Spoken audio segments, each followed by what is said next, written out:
Hello, welcome back to the latest edition of the Summer Series 2023 in association with H&H. So 3 weeks in, I still look surprised when I go live. I don't think that's ever going to change. We're live until the end of this week, Friday the 14th of July, and the sessions are all available on demand if you miss them. A quick reminder for those that might be tuning in for the first time, my name is Matthew Manners and I'm the founder and CEO of the Inspiring Workplaces Group. I don't often wear caps with our branding on, but I shaved my head for charity, and I thought this might be a better look than looking at that for 3 weeks every single day. I've also been sharing a nugget about the Inspiring Workplaces Group every day over the past 2.5 weeks. And today's nugget is we're the home of the People First Matrix, the recently launched People First Matrix, that helps identify how strong your people believe in and how they feel like they belong to your organization. But there's more about that on our consulting section of the website. So back to the summer series and day 10. And we're staying in North America, and actually we're staying in and around the New York area. I don't think we go back across the Atlantic again this series. So today's storyteller, I'm really excited. I have no favorites, but I'm really excited by today's storyteller, Melody Wilding. And Melody is the best-selling author of Trust Yourself, Stop Overthinking, and Channel Your Emotions for Success at Work. Named one of Business Insider's most innovative coaches for her groundbreaking work on sensitive strivers. Her clients include CEOs, C-level executives, and managers at top Fortune 500 companies such as Google, Amazon, and JP Morgan, among others. Not only that, Melody has also been featured in the New York Times, the Wall Street Journal, as a contributor to the Harvard Business Review, Fast Company, Psychology Today, and Forbes. What a collection of publications that is. Melody is also licensed social worker with a master's from Columbia University and a professor of human behavior at Hunter College. Out of all those accolades, it is an honor for us to also say she's one of our top 101 employee experience influencers this year. And her talk today is titled Rethinking the Quiet Power of Highly Sensitive People. Please welcome the esteemed and very insightful Melody Wilding. Thank you so much, Matt, for having me. I am thrilled to be here with you today and to be talking about this topic. So let's see. I just want to make sure we can get my slides to present here. Wonderful. All right. So let's go ahead and dive right in. So again, thank you, Matt. Thank you to the entire Inspiring Workplaces team for having me today. And we are talking about rethinking the quiet power of highly sensitive people. And I want to start out today by telling you the story of one of my clients who I'm going to call Kelly. Now, Kelly was poised to become VP of an agency that served underprivileged children. And like a lot of people, many of you watching this, she was a go-getter. She loved her job. She took a lot of pride in being the go-to person at her agency. Recently, though, Kelly had taken on a big new project that meant more responsibility for her, and she was really excited about the prospect of leveling up in her career. But Kelly was someone who was dedicated to doing every task perfectly, making sure every single person's needs were met, that they felt heard. She never said no. She was a team player, maybe even to a fault. And she was also someone who would step in and make decisions on behalf of her manager, who was a bit of an absentee boss. And soon, the demands of her 60-plus hour work weeks began to be too much. Kelly's hair began falling out. She was battling migraines every day. Her husband complained that she was distracted at the dinner table, and her daughter said she missed the old mommy. Kelly started to miss deadlines, to mess up on basic tasks. And she went on like this for 5 years until she absolutely couldn't anymore. And Kelly had to take medical leave from her job at that point. And that was the wake-up call she needed to finally come seek help and to see me as a coach. Now, people like Kelly are obviously an asset, although for them, it can come at a high internal price. So, how do we work with people like Kelly in a way where they don't end up burning out and crashing like she did? And if you are someone like Kelly, and I know many of you are hearing this and you're seeing yourself within her story, how do you manage yourself more effectively so you can reach your potential? Because everyone here either knows one of these people or is one of these people. And Kelly's struggle is also her superpower, and that is her sensitivity. And when I say sensitivity, I don't mean it in the squishy, artistic sense that you may be rolling your eyes at.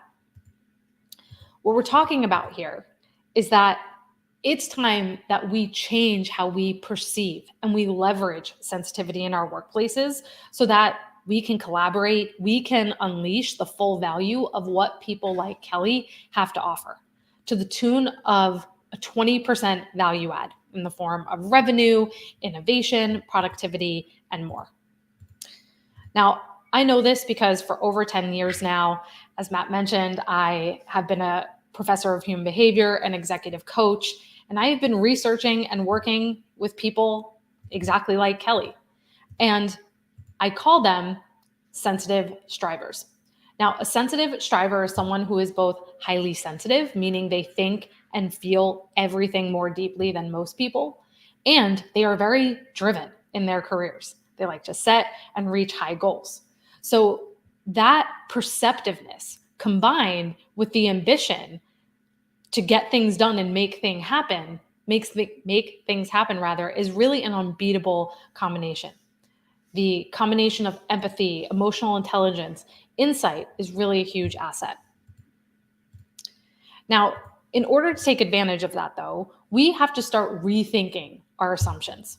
We have tended to associate business with coldness. Never let people see you sweat. Keep your emotions at the door, right? And that's even become more true in today's hyper-competitive workplace. But it's going to become more and more important to be conscientious, thoughtful, reflective, critical of your own thinking. In other words, sensitivity in yourself and in others can be your most powerful and underutilized strength and resource today and in the workplace of tomorrow. That is, if you know how to leverage and manage it within yourself. The fact is that sensitive strivers like Kelly are everywhere. They are all around us. And according to research, this is approximately 1 in 5 people. So that's 20% of the population. These people are your superiors, your direct reports, your coworkers, your collaborators. And like I said, you might even be one yourself. Now, through doing this work for so many years, researching and coaching this personality type, I've identified 6 key qualities that define what it means to be a sensitive striver. And they form the acronym STRIVE. So first, we have sensitivity. You might be thinking, well, duh. But by this, I mean sensory sensitivity. So these are people that have a heightened nervous system response and a heightened awareness to what's happening both within them and around them. So they're perceptive and observant, but they can get easily overstimulated if they feel put under pressure, they feel judged or observed. Then we have thoughtfulness. Sensitive strivers are deep thinkers, they're reflective, intuitive. They like to think through decisions before they take action. So on the flip side, that can lead to overthinking, worrying, and doubt. And they also tend to be very, very self-critical. Next is responsibility. Sensitive strivers are dependable. They can be counted on to always follow through. They're loyal team players, but like we saw in Kelly's story, sometimes they can't bear to let people down, even if that means sacrificing their own well-being. Fourth is inner drive, and that is that exact desire to exceed expectations, get gold stars in every aspect of their life. So sensitive strivers have a strong internal pull to be the best version of themselves and hit goals, even though they may set an unrealistically high bar for their success. Our fifth strive quality is vigilance. And sensitive strivers are attentive to other people's needs. They have a really keen ability to sense subtleties and nuances in the environment, whether that's a change in somebody's body language to the general mood of what's going on in a meeting. But being on high alert in that way can be draining. It's like your antenna is always up searching for information. And sometimes we can read into situations and perceive that there's danger where there is none. Maybe like reading too much into feedback, for example. And the last strive quality is emotionality. Sensitive strivers are sincere, they're empathetic, they feel things in a big way, and they often have complex emotional responses.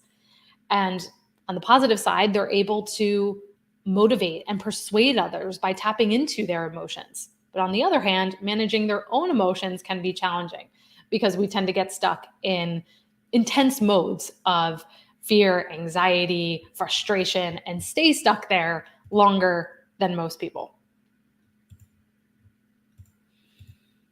So I want you to think to yourself, does any of this sound familiar? Maybe you are identifying with being a sensitive striver yourself. Maybe you're realizing this is someone I work with, right? So this matters for all of us. Now, I know it's very easy to dismiss this idea as just another pop psychology concept. And trust me, I would be very skeptical too.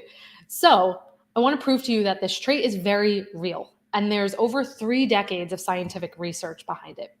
So put very simply, the trait of high sensitivity relates to having a highly attuned nervous system or a more reactive nervous system.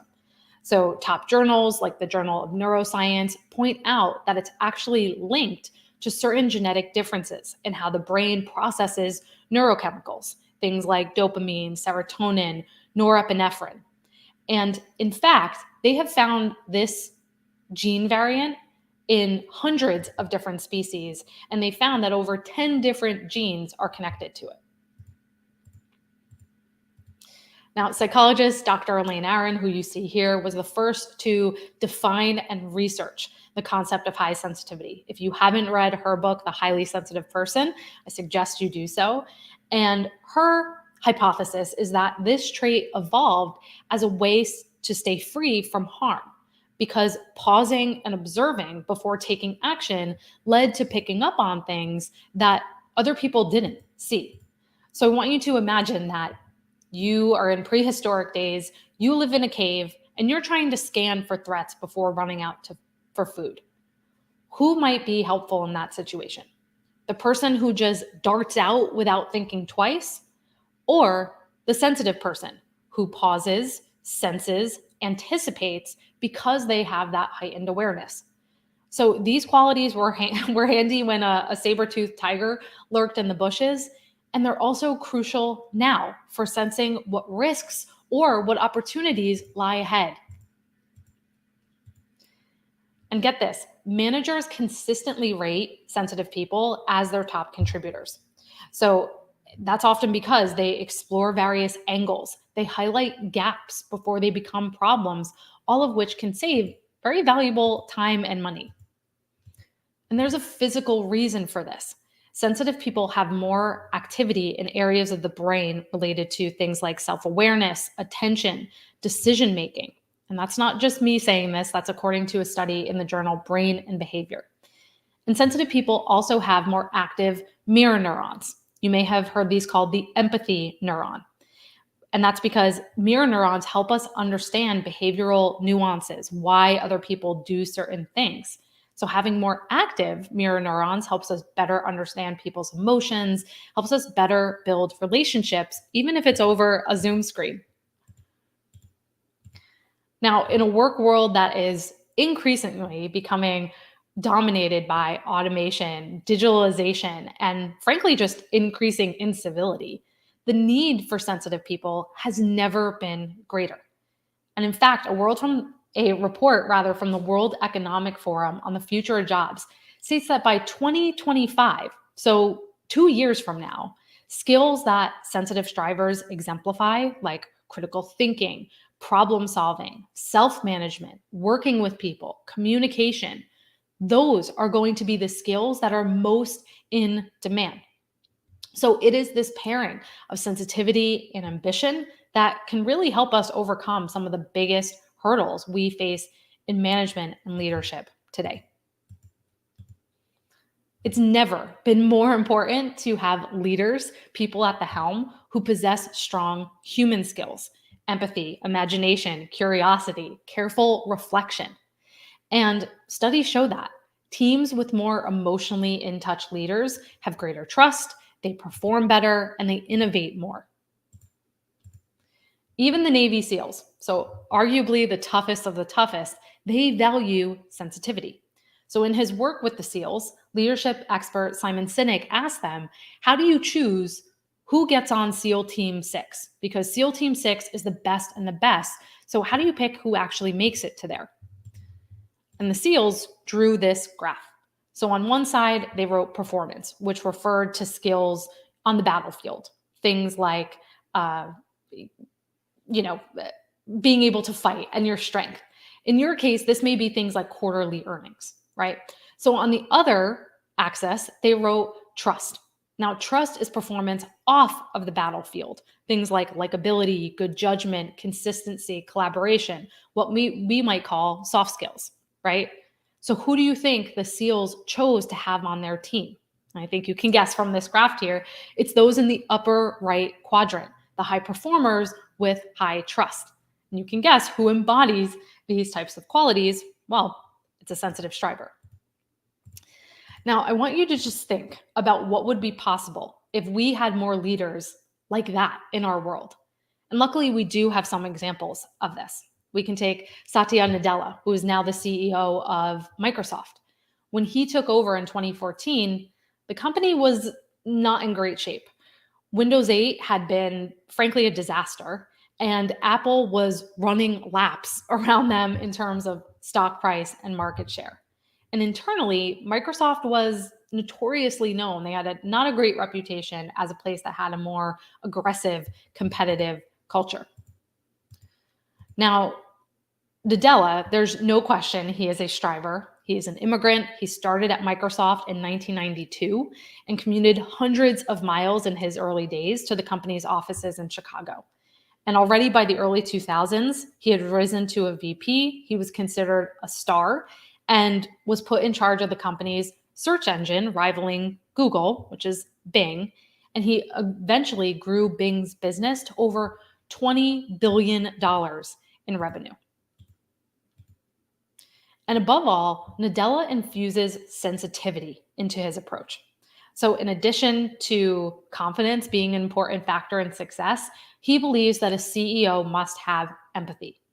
He has said he believes it's a key source of business innovation, that it's not just a soft skill, but it's a core part of the work that leads to understanding customers' unmet, unarticulated needs. So there's that anticipation and sensing piece. And he also has a son with disabilities. And that really gifted him this ability to see the world through his son's eyes, which drove him to create more technology that had greater accessibility. Now, remember a minute ago, I said Microsoft's culture was not in a great place either. There was bureaucracy, infighting, a lot of politics. Well, he made it a point to shift the company's culture from a know-it-all culture to a learn-it-all culture. He emphasized that it was safe to make mistakes.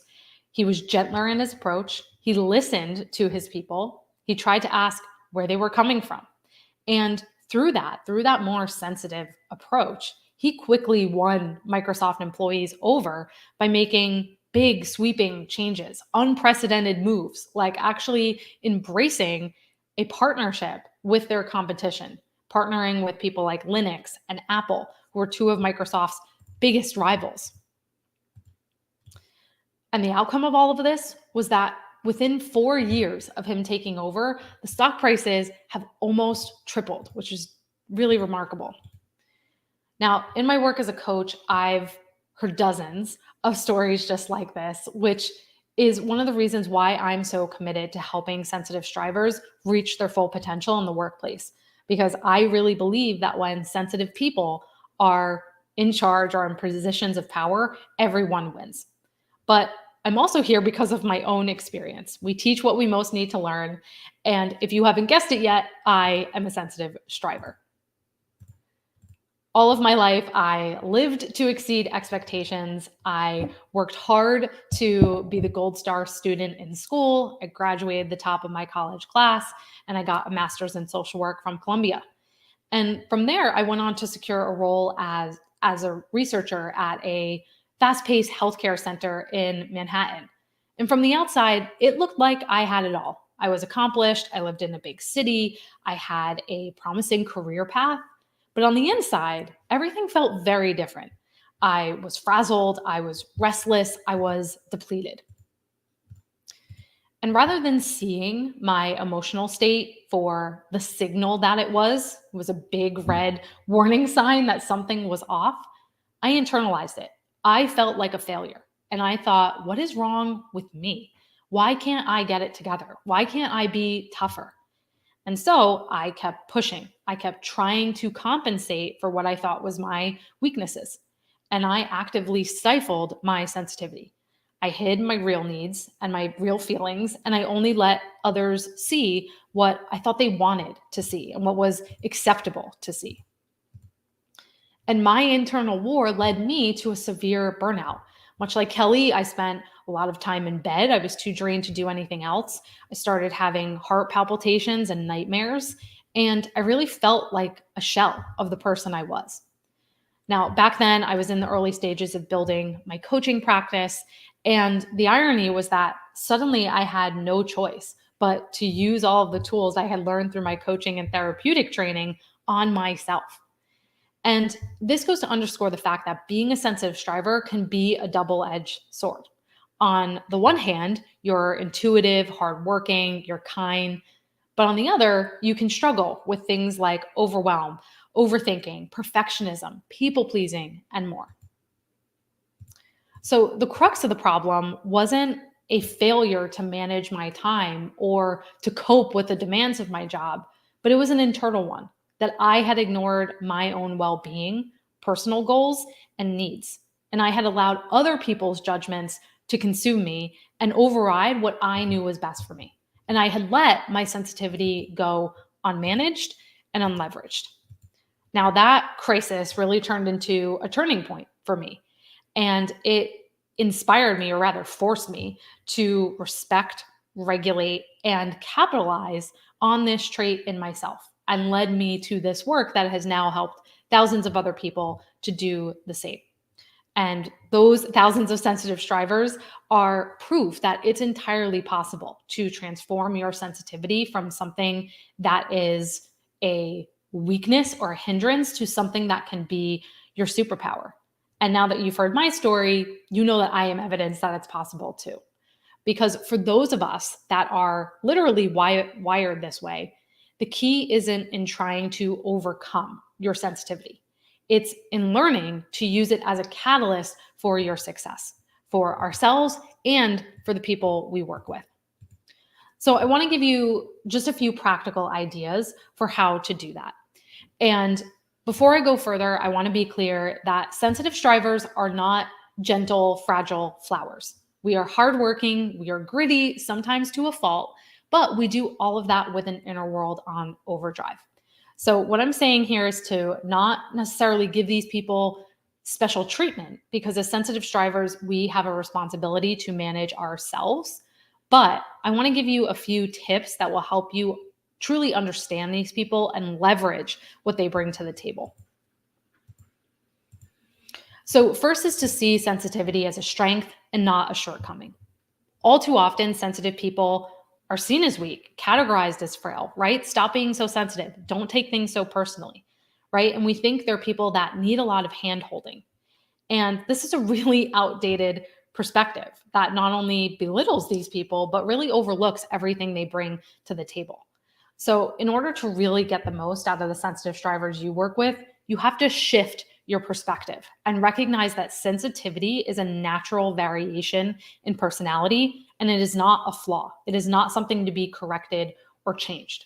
So, rather than viewing it as a weakness, consider all the strengths that these people bring to the table, whether it's spotting patterns, reading between the lines, picking up on subtle cues. It's reading others' emotions, which can make them really savvy influencers and negotiators. And listen to multiple different perspectives and find common ground, which can all help resolve conflict. Next, highly sensitive people are wired to look for danger, right? That vigilance was very helpful back in the day, as I highlighted before, but it can cause excess stress and overthinking if there's ambiguity, which if there's one thing now, it's ambiguity. So it's no secret that today's world is unprecedented. We're all navigating uncertainty at all times, but the more you can help the sensitive people you work with have clarity and provide context about the scope of their role, goals, and exactly what is expected of them, the better. So that may look like drafting what I call a me manual, a guide to working with you as a person, which includes your preferences around communication, work style. You might create a RACI chart. RACI stands for who is responsible, accountable, consulted, and informed on certain decisions or projects. Or you may set aside one-on-one a month to talk about that person's professional development so they have a clear sense of where they should be focusing and where they're going. Thinking before acting is a hallmark of sensitivity. It can be a very valuable asset, but you will get better ideas out of these people and better performance if they have an opportunity to think before they're required to speak. So do your best to avoid putting these people on the spot. That may involve sending agendas or thought starters in advance so they can deliberate and prepare. It may involve allowing for asynchronous responses in writing versus responding on the spot, or providing heads down time when important decisions are coming down the pike. Okay. And likewise, coach your sensitive employees to cope with challenging situations.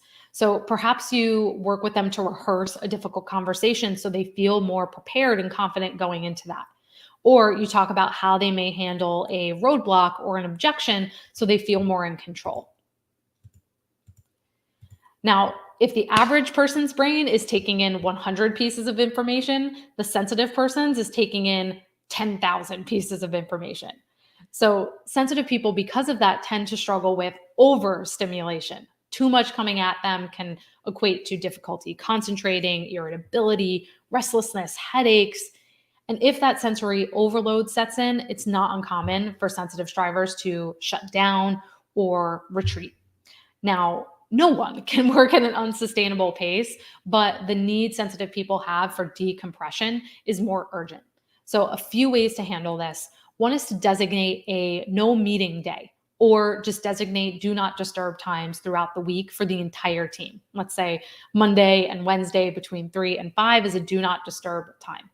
You may allow for an audio only option during video meetings so people don't have to be on camera. And you may encourage certain sensory accommodations, whether that's having noise canceling headphones, adjustable lighting, or allowing people periodic screen breaks. And last is to listen to them, to heed your sensitive people's insights. Sensitive strivers have a heightened awareness that allows them to spot burnout and disengagement in others. They have their finger on the pulse of the organization. They may notice when a colleague seems more withdrawn or pick up on changes in tone or energy. So don't dismiss their concerns. Validate them and take action before it is too late. So I want you to imagine a world where there are more companies where everyone is treated with respect and cares about the work and each other. And to picture what would be possible if we spent more time being thoughtful with our actions and decisions and spent more time looking for gaps and risks and opportunities instead of just running into action. And finally, neurodiversity. Consider that natural brain differences are not only normal, but they can provide a tremendous advantage, as is the case with high sensitivity. And as with all diversity, if we appreciate, celebrate, and utilize the fact that sensitive people's brains work differently and interpret information in a specialized way, there's value added for everyone. So if you manage sensitive strivers and the numbers show that you probably do. Now is the time to tap into their superpowers, whether to improve morale, foresee problems, or discover fresh ideas. And if you are a sensitive striver yourself, then I want you to know this, that your time has come. Your innate traits, your special aptitudes are exactly what we need in our workplaces. You just have to embrace those qualities to find success. All right. Thank you so much for having me today. It's a pleasure being with you. If you would like a free chapter from my book, Trust Yourself, you are welcome to scan this QR code here on the screen, or you can head to melodywilding.com/book and you can find that there. Thank you. Oh, where's Melody gone? There you go. Thank you so much. I knew I was excited about this, and my excitement was well founded. Quite funny when you said sound familiar. It did for me, I'll be honest. And I've been writing down lots of different questions, and then you've been answering them as we go. So like behaviors that might negatively trigger people or positively help them as well. So you went through all that. Quite funny when you said, don't put them on the spot. And every single day I put myself on the spot at the end of the Summer Series session, coming up with questions to ask the amazing storytellers like yourself. Honestly, just so much to reflect upon. I wrote neurodiversity down in the first 2 minutes, and then you ended with neurodiversity. And I was wondering, one of my roles I see during the Summer Series is to try and pull things out to simplify for other people as well. And would emotional intelligence be a catch-all for where this sits? So if you were going to take it to your superiors internally and go, look, I need Melody's help, or we need to do some work around this, would that be something, would be like the Trojan horse again if you use the words emotional intelligence? Yeah, and this is tricky, and I think it's an evolving concept, because I've had a few clients ask me this question of, how do I tell my employer I'm highly sensitive? Should I do that? And I think it's important to do a few things. To number one, present the research and say that this is a trait.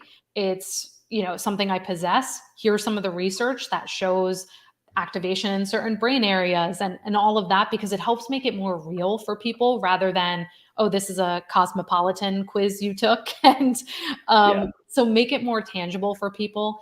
And I think it's most effective to link it to business outcomes. So how does your ability to deliberate or think deeply about something translate into better decision making, or your ability to understand, to have emotional intelligence translates into conflict resolution, or I'm really excellent at customer service and customer success because I understand what people need. So I think that's the best way to go about it. I have had people share, articles from my website and say, I think this is a great place for you to start. And it really opens up their manager's eyes to say, oh, I always knew there was something here or something different that you had to offer, but I didn't know how to quite put words to it. So I really appreciate that. But yeah, fantastic. Because obviously we want people to celebrate difference, the fact that difference is a strength. Growth through diversity is one Hewlett-Packard talked about, and this is just another level to that. It's just a different characteristic, different personality traits. But one thing I wanted to quickly ask, probably for myself and maybe for other people, but you talked about managing your sensitivity, and then you had the skills because that's your profession. Would there be like a top 1 or 2 tips if you feel yourself overthinking, getting lost down that path, and some of the behaviors you've discussed, how best to manage your sensitivity? Yes. Yeah. And absolutely. If that's a question you have, definitely get my book. Also check out my LinkedIn learning courses are all about this, but I'll give you a few ideas. So with overthinking, that's a big one. I think, a quick strategy is creating positive constraints for yourself, because overthinking will expand to the time you allow it.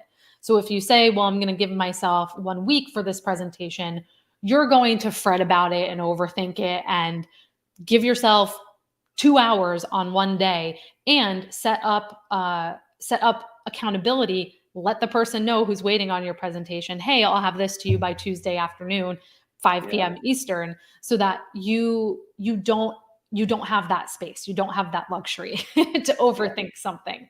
And also limit the amount of resources you consult, for example. So a lot of sensitive strivers tend to be consensus seekers, where they will want to get every single stakeholder on board, but that drags something out, and then you have conflicting opinions. So give yourself constraints on, I'm going to consult with these 3 stakeholders and then make a decision, rather than leaving that so open-ended. Fantastic. Look, well, there's so much. I am going to go buy your book. Is it on audiobook as well? It is, and I narrate it, so you get to spend a lot of time with me.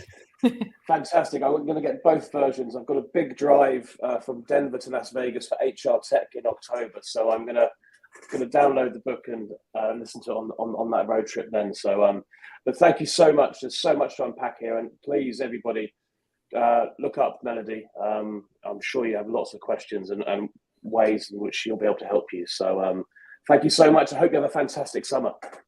Thank you. Thanks so much for having me. Thank you. Take care. Well, just an incredible start to the week from both Jill and Melody there. So much to unpack. I'm going to go away and give that some real thought, and we'll be back tomorrow with an incredible storyteller again, David Kasperson, who's a co-author with Stephen M.R. Covey, who wrote Trust and Inspire and was keynote at our New York conference 2 years ago. So please tune in. Take care. Have a good evening. Bye-bye.